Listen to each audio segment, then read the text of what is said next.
Bismillahirrahmanirrahim.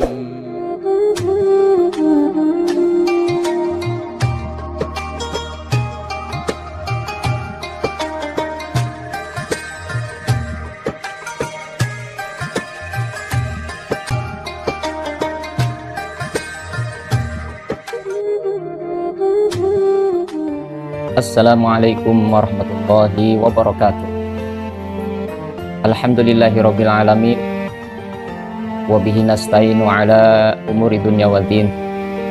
Wassalatu wassalamu ala asyrafil anbiya'i wal mursalin sayyidina wa maulana Muhammadin wa ala alihi wa sahbihi wa man tabi'ahum bi ihsanin ila yaumiddin. Amma ba'd.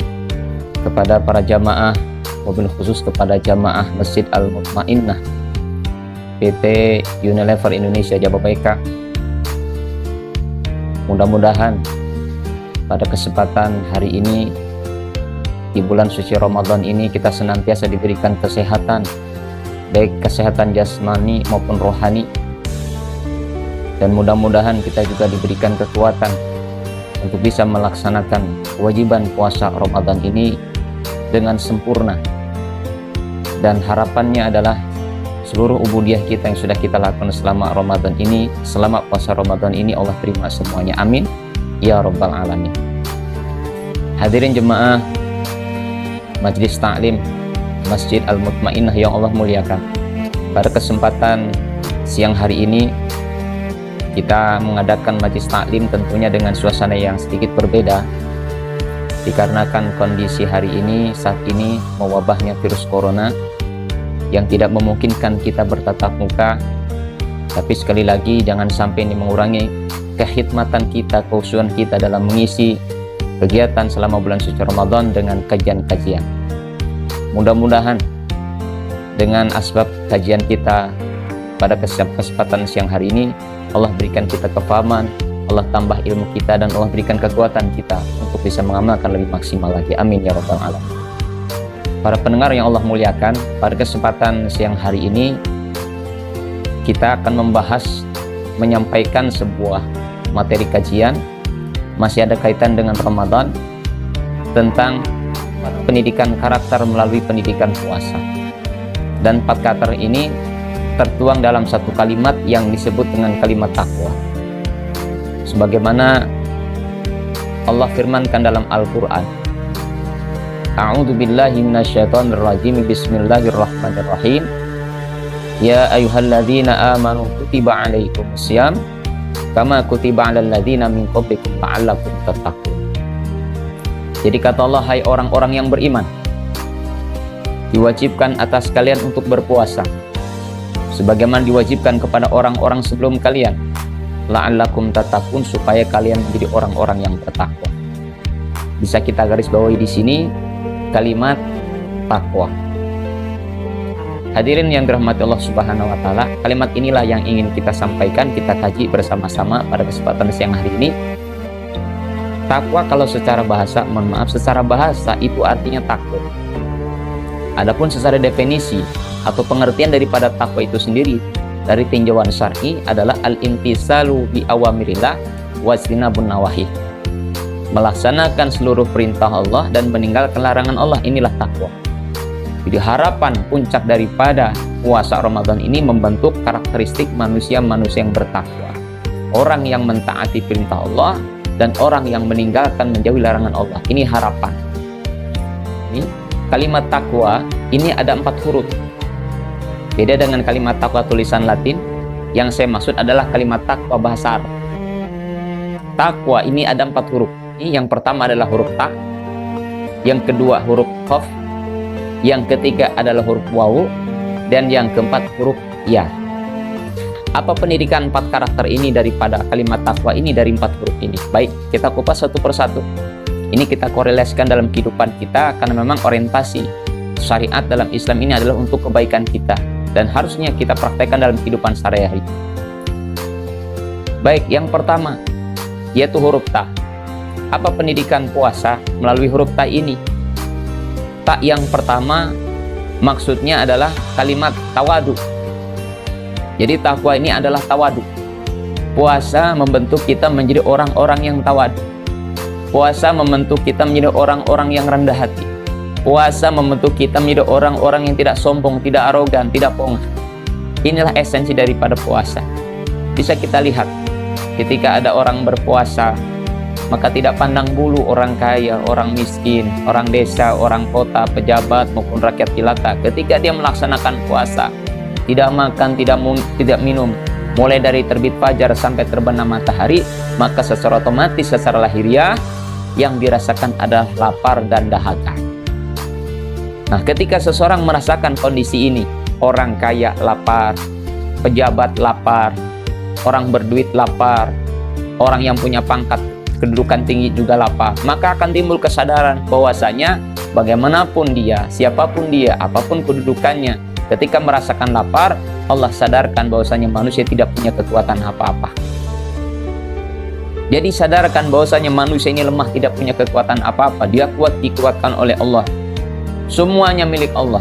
Maka ketika sedang ini timbul, di sisi lain dia akan menyadari inilah rasanya orang yang lapar, maka secara otomatis dia pun akan timbul sifat empati, rasa kepedulian sosial kepada yang lainnya. Jadi kembali lagi, jadi sebetulnya puasa ini mendidik kita menjadi orang-orang yang tawadu, orang-orang yang rendah hati, dan dengan kata lain, puasa mendidik kita untuk tidak menjadi orang yang sombong. Karena memang ya, kata Imam Ghazali, orang sombong ini kan banyak faktornya. Orang bisa timbul sifat sombong, bisa karena harta, bisa karena kedudukan, bisa karena nasab keturunan, bisa karena dia punya pengaruh, bisa karena dia punya kekuatan fisik, bisa pula karena raut wajah cantik tampan, bisa pula karena amal-amalnya, bisa juga karena ilmunya. Jadi banyak sekali faktor-faktor seseorang menjadikan dia menjadi orang sombong. Sedangkan dalam hadis Nabi SAW, Sayyidina Umar radhiyallahu anhu menyampaikan satu hadis Nabi. Ini riwayat Imam Al-Baihaqi, kata Rasulullah, "Man tawaddu'a lillah." Barang siapa orang yang tawadu karena Allah, merendahkan dirinya di hadapan Allah Subhanahu wa taala, tidak ada unsur kesombongan dalam hatinya, maka Nabi mengatakan rafa'ahullah, maka Allah akan mengangkat derajatnya. Maka kita lihat hadirin, orang yang tawadu, orang yang rendah hati, orang yang tidak sombong, maka kata Nabi, orang semacam ini derajatnya akan ditinggikan, derajatnya akan Allah muliakan, diagungkan. Dan kata Rasulullah SAW, fahuwa fi nafsihi shaghirun wa fi ayunin kabir adim. Orang tawadu itu, kata Rasulullah, fahuwa fi nafsihi shaghirun, adalah orang yang fahuwa fi nafsihi, merasa rendah dalam pandangan dirinya sendiri. Dia merasa lemah, dia merasa tidak punya apa-apa, dia merasa bodoh dan tidak punya apa-apa. Inilah karakteristik orang-orang yang tawadu tadi. Wa fi a'yunin nasi 'azimun, sementara di sisi lain, dalam pandangan manusia lain, orang ini menjadi orang yang mulia, orang yang punya kedudukan yang tinggi. Inilah orang tawadu. Wa man takabbara, siapa orang yang arogan, orang yang pongah, kata Nabi, wuti'a, orang semacam ini, kata Rasul, pasti akan dihinakan, direndahkan oleh Allah Subhanahu wa ta'ala. Fahuwa fi nafsihi kabirun, orang sombong adalah orang yang merasa dirinya kabir. Kabir ini besar, kabir ini hebat. Wa fi a'yunin nasi shaghirun, tapi dalam pandangan manusia dia adalah hina. Hatta lahu ahwan alaihim, sampai-sampai dalam pandangan mereka orang semacam ini lebih hina min kalbin au khidin, daripada anjing dan babi. Nauzubillah mitalik. Hadirin, inilah ya satu keterangan berkaitan tentang perbedaan karakter antara orang tawadu dengan orang-orang yang sombong. Nah, puasa melatih kita menjadi orang-orang yang tawadu. Hadirin jemaah yang Allah muliakan, ini yang pertama. Dan memang kita bisa lihat fakta sejarah ya, bagaimana Allah Subhanahu wa taala ceritakan dalam Al-Qur'an orang-orang yang sombong. Katakanlah Fir'aun laknatullah alaih, seorang raja di raja yang memiliki kekuasaan begitu luas. Tapi dengan kesombongannya ini, kita lihat ending ceritanya. Akhir ceritanya, Allah hinakan, Allah rendahkan serendah-rendahnya, ditenggelamkan di tengah Laut Merah. Ini fakta.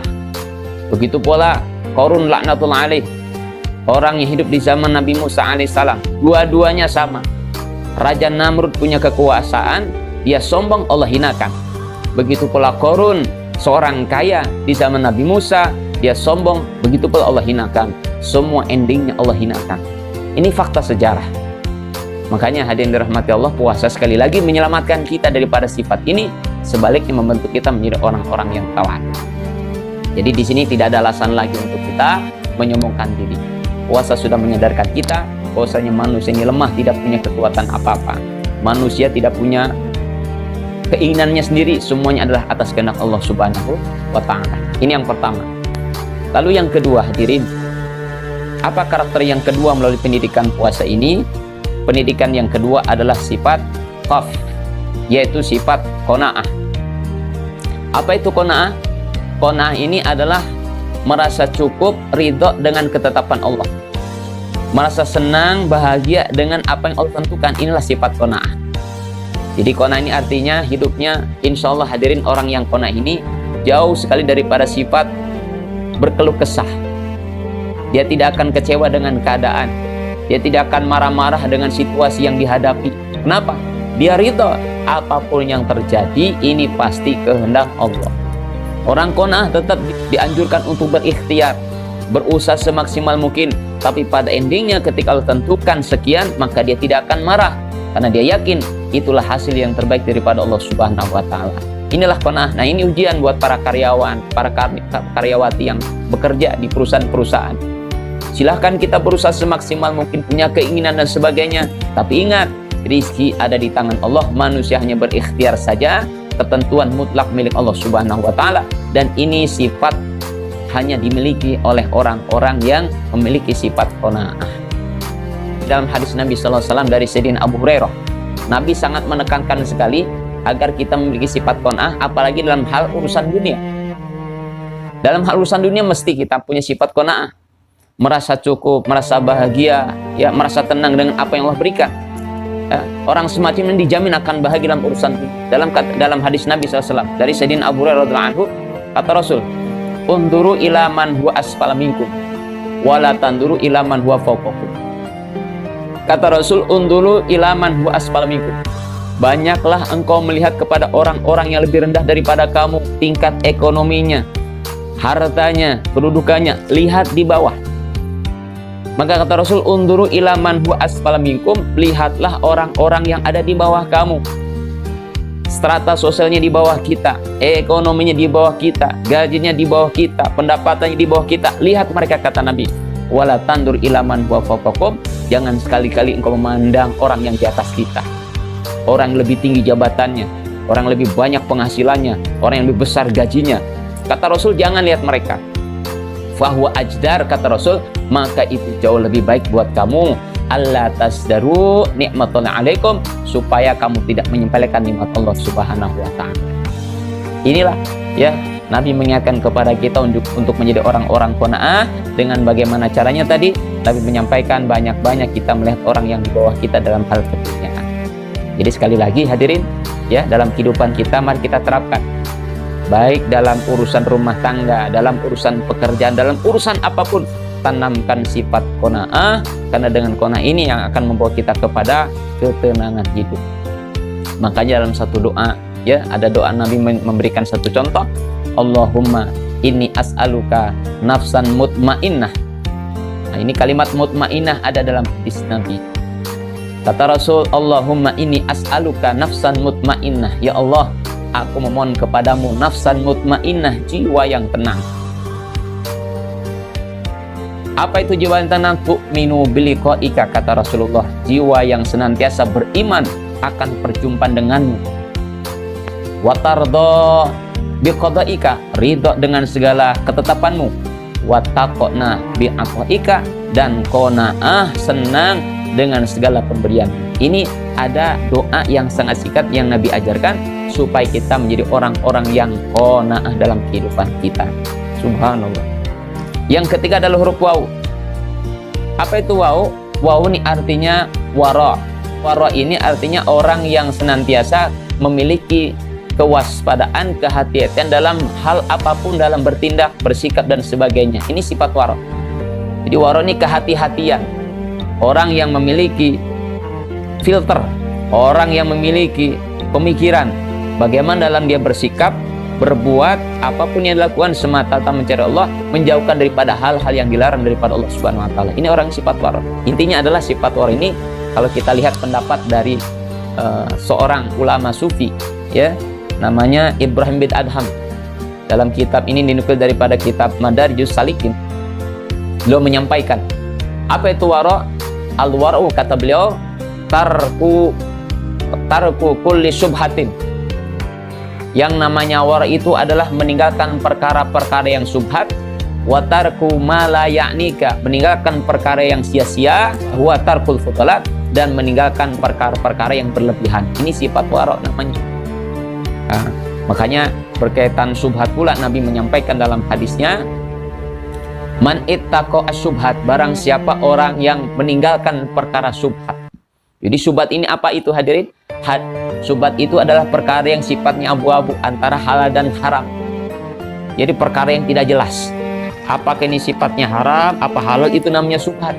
Kalau haram itu jelas, kalau halal itu jelas, tapi kalau subhat di antara kedua-duanya. Nah, ketika kita berhadapan dengan perkara subhat, kata Nabi, man ittaqa subhat, barang siapa orang yang meninggalkan perkara subhat. Ada keraguan-raguan, apakah ini halal apa haram, tapi kita tinggalkan. Man ittaqa syubhat, barang siapa orang yang meninggalkan perkara yang syubhat, faqad istabra'a li dinihi wa irdihi, maka dia telah menyelamatkan, menjaga agama dan harga dirinya. Subhanallah. Kalau meninggalkan perkara haram ini sifatnya wajib. Wajib hukumnya. Jadi kalau kita melihat barang yang haram, wajib kita tinggalkan. Ada sesuatu yang tidak boleh kita lakukan, katakanlah korupsi, mengambil hak orang lain, mencuri dan sebagainya, berzina dan sebagainya, ini jelas sifatnya haram, wajib kita tinggalkan. Tapi kalau syubhat itu remeng-remeng, abu-abu, antara ya dan tidak, antara halal dan haram, maka orang yang baik adalah orang yang meninggalkan perkara syubhat ini. Nabi sudah sampaikan tadi, orang yang meninggalkan perkara yang syubhat, sesuatu yang meragukan secara hukum, maka kata Rasul, berarti dia telah menjaga, menyelamatkan agama serta kehormatannya. Ini hadis daripada Sayyidina dari Bukhari dan Muslim. Hadirin rahmati Allah, nah ini penting kita tanamkan ini sifat wara. Terlebih lagi, ya, ini ada keterkaitannya dalam dunia pekerjaan, dunia kerja. Ini perlu dicamkan, perlu kita ingat sama-sama. Dalam hadisnya Rasul mengatakan, la ya'tiyanna 'alan nas, akan datang nanti pada suatu saat nanti kepada manusia. Rasul sudah menyampaikan ini 14 abad yang lalu. La ya'tiyanna 'alan nasi zamanun, akan datang satu zaman, kata Rasulullah, ya, la yubali almar'u bima akhadal mal, di mana banyak orang tidak memperdulikan apapun dia cari, terserah bagaimana caranya, nggak peduli halal haramnya. Akan terjadi, kata Nabi. Ini hadis riwayat Imam Bukhari. Ini hadirin rahmati Allah Subhanahu wa taala. Ini Nabi sudah sampaikan. Nah, sedangkan Nabi SAW sudah ingatkan lagi dalam hadis yang lain. Ini yang menyampaikan adalah Sayyidina Abu Bakar radhiyallahu anhu. Ya, apa kata Rasulullah? La yadkhulul jannah jasadun ghudya bil haram. Nabi mengatakan la yadkhulul jannata, tidak akan masuk surga jasadun ghudya bil haram, satu jasad, satu badan yang mana dalam jasad itu ada barang haramnya. Nauzubillah min dzalik. Hadis riwayat Imam Basar dan Tabrani. Hadirin rahmatullah, inilah satu peringatan keras daripada Nabi supaya kita terhindar dari perkara yang haram, dan salah satu hal yang mesti kita miliki adalah sifat wara yang mesti kita pegang teguh dalam kehidupan kita. Di rumah kita punya sifat wara, di jalan kita punya sifat wara, terlebih lagi di tempat-tempat pekerjaan kita. Karena memang dalam urusan pekerjaan rawan sekali berpotensi seorang untuk melakukan perkara yang haram. Tapi insya Allah orang-orang yang dalam jiwanya ada sifat wara, maka dia akan menghindarkan diri dari hal-hal yang dijauhkan, hal-hal yang memang tidak diperbolehkan oleh Allah, hal yang haram, ya, hal yang sifatnya dilarang oleh hukum agama maupun dengan hukum sosial. Maka sifat wara akan ada punya kemampuan ini, ya. Itu yang ketiga. Lalu yang keempat, para jamaah sekalian, ya, pendidikan puasa yang keempat adalah ya. Apa itu ya? Ya ini artinya yakin. Subhanallah, hadirin dirahmati Allah. Yakin atau dengan kata lain iman, ya, ini merupakan nikmat yang paling tinggi. Allah Subhanahu wa taala memberikan kita ini segala macam nikmat yang luar biasa. Alam semesta yang begitu luas membentang, langit, kemudian bumi dengan segala potensinya, sumber daya alamnya, ini merupakan nikmat yang begitu besar daripada Allah Subhanahu wa taala buat kita manusia. Dan memang sudah Allah ciptakan itu untuk manusia semuanya. Jadi hadirin, nikmat ini begitu besar, tapi ada nikmat yang lebih besar daripada itu, Bahkan lebih besar daripada surga serta isinya apa itu? Nikmat iman yang Allah berikan kepada kita.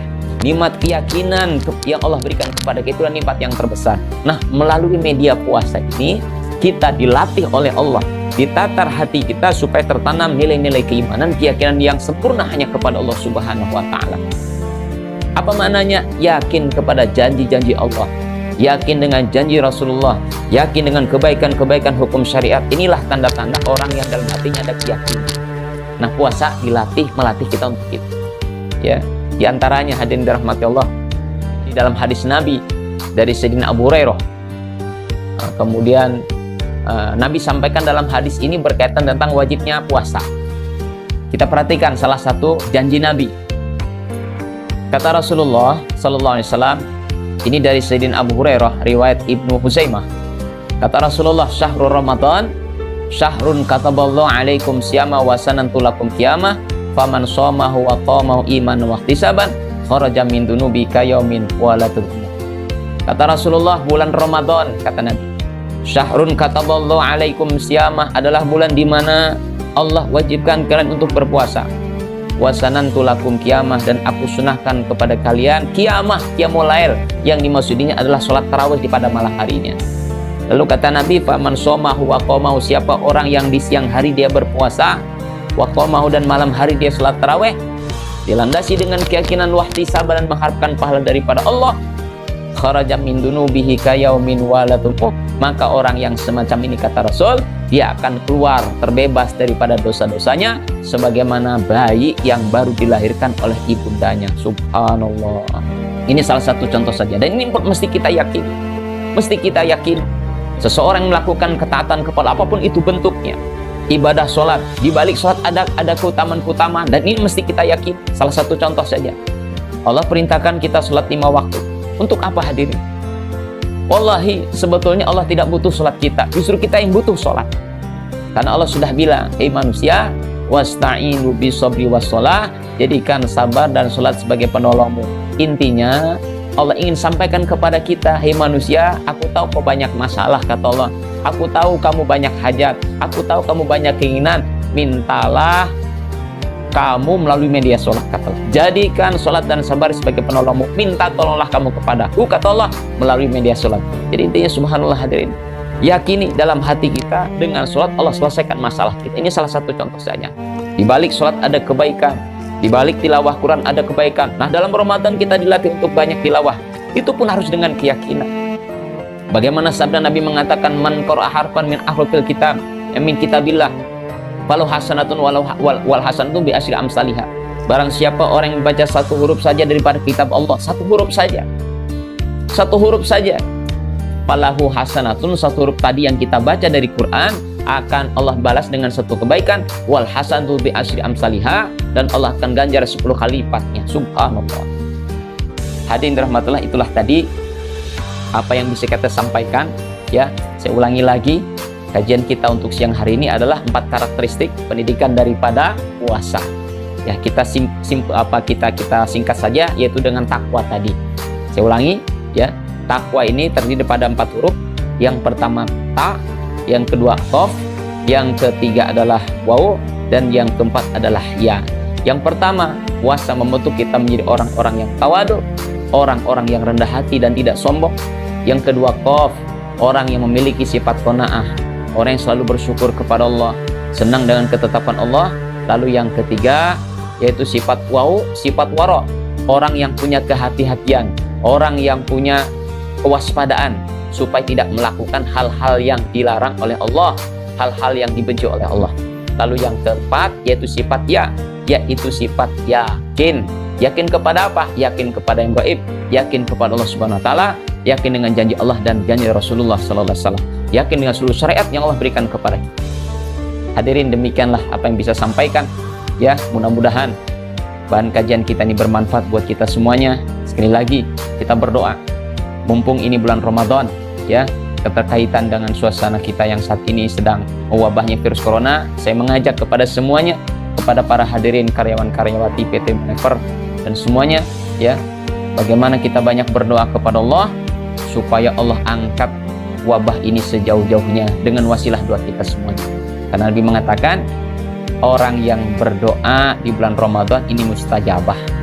Salah satu la turadu da'watuhum, ada 3 golongan yang tidak ditolak doanya. Kata Nabi diantaranya apa? As-shaim hatta yuftir, adalah orang yang berdoa ketika berpuasa sehingga dia berbuka. Artinya orang yang berpuasa akan dijabah doanya oleh Allah SWT. Mudah-mudahan kita banyak doa kepada Allah. Allah angkat wabah ini sejauh-jauhnya. Allah berikan kita kekuatan jasmani rohani, dan Allah berikan kekuatan agar kita bisa melaksanakan aktivitas Ramadan dengan sebaik mungkin, dan Allah terima amal ibadah kita. Amin ya rabbal alamin. Demikian mudah-mudahan manfaatnya. Segala kebenaran yang hak datang daripada Allah, kesalahan, kehilafan datang dari al-fakir pribadi. Hadanallahu wa iyyakum ajma'in. Subhanakallahumma bihamdika asyhadu an la ilaha illa anta astaghfiruka wa atubu ilaik. Assalamualaikum warahmatullahi wabarakatuh.